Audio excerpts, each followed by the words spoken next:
the western edge fringe of the Mojave Desert, and this is it's not a native prickly pear, but this is a prickly pear that was planted 30-40 years ago, and we're here to harvest this fruit right now. And we like to harvest this variety because you get a lot of fruit for your efforts.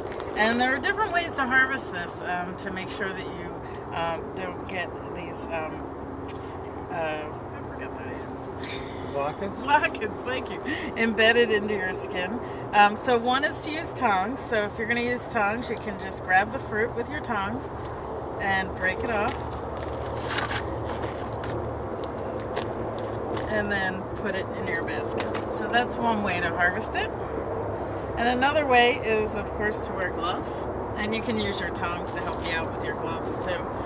And then with the gloves you can just break it off. And these are pretty juicy. So we'll be taking them home and making wine and some juice. We've made syrup in the past. And they make beautiful concoctions with these great colors. So are there any other ways that you know of harvesting them? Not harvesting, but one of my favorite things to do with them is make a syrup and pour it over vanilla ice cream, that magenta color. It's just gorgeous. Yeah. And we tried it on, we're going to be trying it on pancakes later on too. So. Oh, yeah. Nice. So Bernie, I see there are a lot of different varieties of prickly pear cactus here, and I'm just wondering if you can tell us what we're looking at.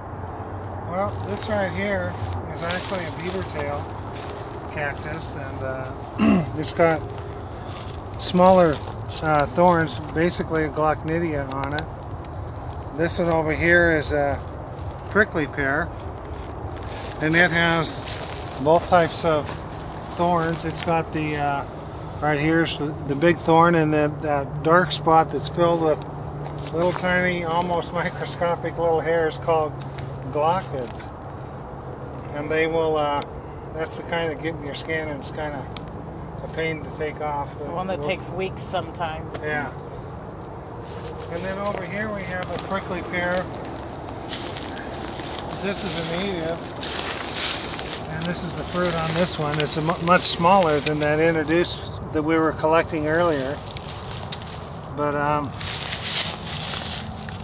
you can tell it's much smaller. And we can take a look over here. There's some fruit on this beaver tail too. And this is the fruit on it. So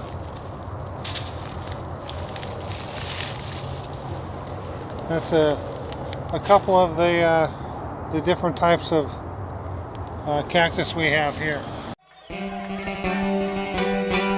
My cactus flower blooming in the desert makes my horse's tongue hurt. Cactus flower blooming in the desert makes my horse's tongue hurt. And we're cleaning up our cactus fruit. We're using an abrasion technique. We're rolling them around in sand to get rid of the glochids. And we're wearing gloves, of course, so that we don't get them into our skin, because it's really not fun to have them embedded in your skin. And we're rolling them around, and then we're putting them in the sink and rinsing them. This is our favorite technique for processing these, but there are other techniques that you can use. And what do you think, Bernie? You want to talk about a few of the other techniques that people might try? Well, one technique is people will take a propane torch and light it, and then just kind of flash burn all the glochnidia off the cactus fruit and burn it off that way. Another way is some people just like to slice it in half and scoop out the pulp. And some people will just take it and peel it. So there's a lot of ways to do it. But this way is really safe, especially if you're going to be touching them very much by your hands. So I kind of prefer this technique myself. So once we've rolled them around in the sand for a little while and gotten them cleaned up, we actually just take them over to, we put them in the sink, and then we just rinse them off. And we're storing them up in buckets over here until we have them all cleaned. And then we're going to make some wine and some juice and some syrup. And we have two different varieties here. And Are these different species or just different varieties? No, they're different species. I'm not sure which either one is, but they're two totally different species. So they have the lighter fruit and the darker red fruit. And so we're going to make wine and syrup. What were some of the other traditional ways that people prepare? What did they prepare this in food? What did they use? Well, they would use the seed too. The Indians would dry the seed, take it out and dry it, and grind it up into a meal and flour. And we'll probably try that too. It's a relatively hard seed. So you have to have a pretty good grinder. It's a very black seed. So we're going to try that a little bit later on with the Vitamix. Yeah, the Vitamix might be the perfect tool for that. Yeah. And they would dry it, you know, and use it. I suppose you can use it in pemmican or something like that too. Make a people make candy out of it, syrups and jellies. You know, we have some prickly pear wine here. So now that we've processed our cactus fruit, we got all the glochids off of them. What we're going to do is we're going to look at processing our fruit into a few items. And the first thing we like to do is we like to make cactus fruit wine. Basically, it's real simple ingredients: cactus fruit, sugar, yeast, and lemon juice, and water. And we'll flash the recipe on the screen. And so now that you've seen the recipe, you can modify that. That is for a 1 gallon batch. We're going to make a 5 gallon batch here. So everything is times 5. And you can see I'm cutting the fruit in half so that the insides are going to be more available. Beautiful color. And we're using a mesh bag. This happens to be a cotton pillowcase, but a mesh bag is ideal for doing this because it's going to keep all your seeds and skins and pulp or whatever else from polluting the rest of your liquids. And so I'll continue to cut these up. When I'm ready, I'll do as I will take the bag, I'll twist this up, then I'm going to take a little bit of wire, a bread tie, twisty tie, that works well as well. I'm going to tie this off. I've measured up some sugar,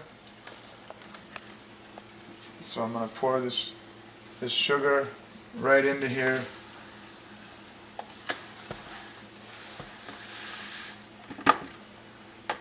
And then lemon juice. Fresh lemons are nice as well.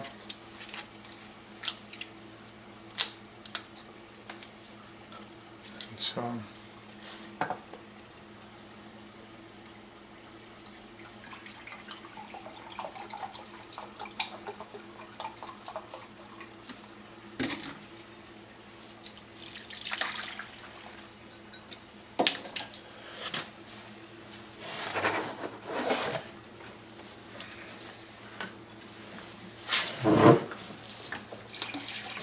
we're going to fill this up. You're going to also need a large spoon to stir this around. Periodically you want to kind of poke at the bag. The sugar should dissolve pretty quickly here. And this would be considered your primary fermentation. Primary fermentation is basically we're fermenting on the pulp or the fruit. So primary fermentation will take place for 5 to 7 days. And after the yeast has gone and done its job for about a week, then it'll have nibbled on the fruit pulp for a while, and it'll have gotten any other sugars that might not have been available otherwise, and it'll get the flavors out of the fruit. Then we're going to siphon it from here right into this big glass carboy. And so the glass jug, this holds 5 gallons. We've got our airlock, and we'll fill this with a little bit of water so that when the carbon dioxide comes out, it'll bubble out, but nothing can get back in. And so we'll put this on top of our jug to seal this up. And this will sit for about a month, and then it'll settle, and we should be able to siphon it off. They call that racking. When you siphon everything off and all the dead yeast is left on the bottom, we'll rinse out the jug and we'll let it settle again. So besides the cactus fruit wine, we like to make other things. We like to make a syrup or a sauce or jellies. And one way to extract the pulp from the cactus fruit would be real simple. Is we have this 2-part piece right here. We're using a spoon, and we'll mash down the fruit when we chop it up a little bit, mash it down in here, and we come off with this beautiful juice that's been extracted from there. Also, speaking of extracting juice, we've got a commercial juicer here, and this item, this is pretty nice. We've got another. This is more of the lighter cactus fruits that we've been putting through here, but this turned out really well, and we'll end up making a jam or a jelly. One thing to remember when making jellies or jams is if you want to use honey instead of sugar for a natural alternative, we like to use honey, and you need to use a special type of pectin for that. And if you look around online or at your local health food store, you might find that pectin that works with honey. So with that being said, good luck and happy cactus hunting.